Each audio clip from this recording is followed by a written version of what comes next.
Guys, what's going on? Welcome in. So first things first, I know I look crazy. Just got out of the pool, so bear with me here. But we got some breaking Jets news. Some interesting news to say the least. ESPN's reporting that the Jets have made a change in regards to their athletic performance program, letting go of their three top quote unquote experts in the program.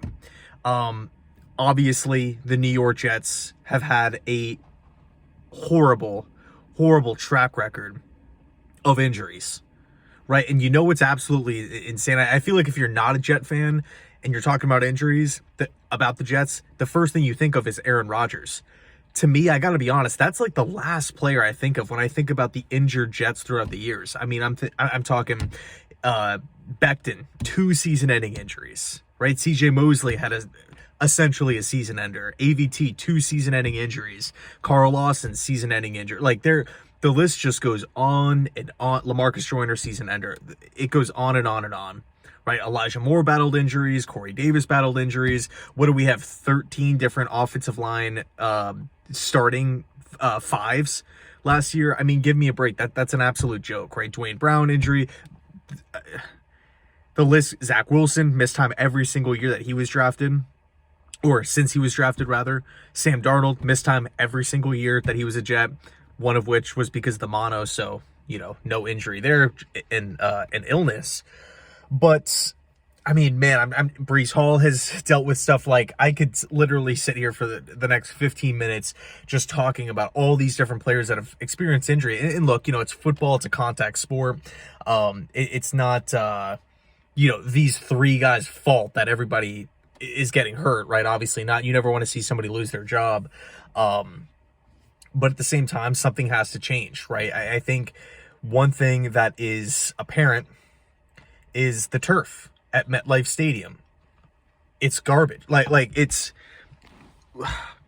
seems like there's so much pushback and there's so many people coming to the defense of the turf, but none of those people are the players playing there. None of those people that are defending the turf are snapping the football, taking back interceptions. None of those guys are getting hurt on the field. We've had multiple players voice their opinion about MetLife Stadium's turf. We've had multiple coaches voice their opinion about the turf. In fact, I actually did a video the other day with my buddy Landon Tangwell, who was the starting left guard of the Penn State Nittany Lions and played with Olu Fashanu. I'll try to find the video and leave it linked down below in the description box. Landon broke down Olu's film, talked about just, everything that he's going to be bringing to this Jets team. Just such a rare athlete for the left tackle position, and just how he was kind of slept on throughout the process, and how he loves his, upside and future with the Jets. But he even made a remark at the end of the video saying that the people that he's talked to, right, in the NFL and whatnot, they have not spoke highly of the MetLife turf. Now, I don't know Woody Johnson personally, right?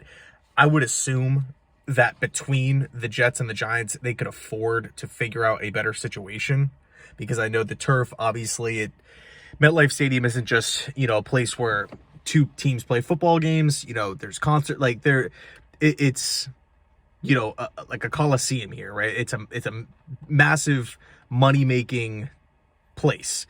And obviously the turf at MetLife Stadium works the best financially for everything that's taking place, right? The things that are, that involve football, the things that don't involve football. But you got to think, right? If the Jets and the Giants and players of other teams, if nobody likes playing on this field, in my opinion, you got to make a change no matter what it costs. We're not. I mean, if I was the owner of the New York Jets or any football team that had this problem, I would highly consider making a change if it means that players' safeties. How should I say this? Player safety percentage goes up for them being healthy or staying healthy. And look, is MetLife ruining people's, is that the culprit for every single injury? No, it's not. But it could play a factor in some. And in my opinion, if we're talking about an NFL organization, $1 billion, tons of money, the NFL just continues to grow in popularity year after year after year after year. I would like to, ensure that my players are in the best position to stay healthy moving forward in a violent contact sport. Let's do what we can. Let's swap the field or figure out a way. There's got to be some way to change the turf and for this to stop becoming a for it to stop continuing to be a talking point. But man, I mean, and look, we're talking about the Jets injuries here. The Giants have had a lot of injuries too. Again, is it all because of the turf? No. Lots of these Jets injuries have happened in other stadiums, right? The Carl Lawson injury happened in Green Bay on their practice field. Denver, AVT had 2 season enders in Denver. So again, it's not all on MetLife. We're not just blaming that, right? If news breaks tomorrow that we're going to add real grass to MetLife Stadium, guys are still going to get hurt. But if it's a step in the right direction, even if it's, moves the needle by 1%, I'm doing that if I was an NFL owner. So anyway, let me know your thoughts down below in the comment section. Thanks so much for watching. And as always, go Jets.